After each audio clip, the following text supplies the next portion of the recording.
Okay, COP26, second week, coinciding with the World Travel Market Summit, virtual this time around, still with the theme investing in tourism's sustainable future. So the second part of the interviews are coming up right now. If you like sustainable news, there's a nice button down there. It says subscribe. Okay, COP26, former President Obama was at COP26 in Glasgow. He mentioned the world is nowhere near where we need to be to avoid a climate catastrophe. He called in particular on young people to stay angry on climate fight, and they have the right to be frustrated. So his theme during the summit is stay angry. Now Obama was in the White House 2015, the year of the Paris Agreement, and at COP26 in Glasgow, he called out the nations for failing to meet the pledges they have made in 2015. He also talked Russia, he talked China, and Obama said it was particularly discouraging that the leaders of two of the world's largest emitters were not there. Now, talks will continue throughout this week, and we have a UN Secretary General Antonio Guterres reiterating the urgency for concrete measures. I quote, "Enough of treating nature like a toilet, and also enough of burning and drilling and mining our way deeper." Okay then, court cases, I like those. There's a case in Massachusetts, USA. It's using consumer laws to take on oil giant ExxonMobil. And if the US state wins, it will be the first case in the world to successfully prosecute a fossil fuel company for greenwashing and for misleading the public. I'm talking about the US. President Biden at the summit was promising to show the world that the US is leading by the power of our example. And that is, of course, until Donald Trump is back in power. Okay, at the World Travel Market, I attended a few sessions with the theme Investing in Tourism Sustainable Future.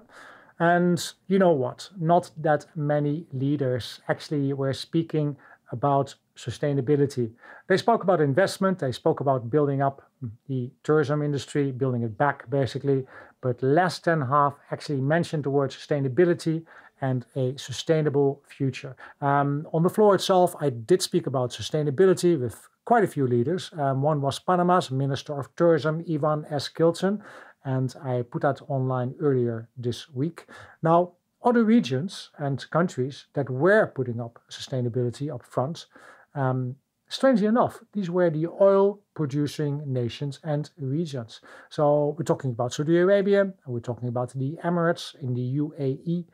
They're building up the tourism industry from the ground up, and strangely enough, they're doing so in a very sustainable way. So I spoke with the chairman of the Sharjah Commerce and Tourism Development Authority, so SCTDA, His Excellency Khalid al Midfa, and I asked him why. Because we believe that the diversification and relying on other sources of income, being an oil-producing country and economy, it's very important for us to diversify, and it's very important for us to diversify without causing damage. And the tourism sector that represents today in Sharjah almost 10% of the GDP contribution, we believe that it's a very promising sector and industry, and at the same time all the new projects that we have in the Emirate of Sharjah are sustainable, and at the same time we want more people to come and see what we have without causing any damage. And we believe that the potential that we have in the tourism sector is very high. Okay, I also asked him about conservation centers. There's one in Hefaya Mountains and also one that's called Al Bardi Park. And their purpose is to protect native species that have become endangered. Now, the Emirate supports its indigenous species by having breeding programs for endangered species. We're talking about the Arabian wolf, the Arabian tar, the striped hyena. Of course, we have, under the vision of His Highness Dr. Sheikh Sultan Al Qasimi, the ruler of Sharjah, he has this vision and belief, and this is all now this is what we believe in as also employees and part of the government of Sharjah and the people of Sharjah and the United Arab Emirates. We believe in conserving the conservation of our heritage and species and plants and indigenous plants and species, because this is part of our culture, and this is part of our identity. Anything we create should be sustainable, because it's not only for us, it's for us and for future generations.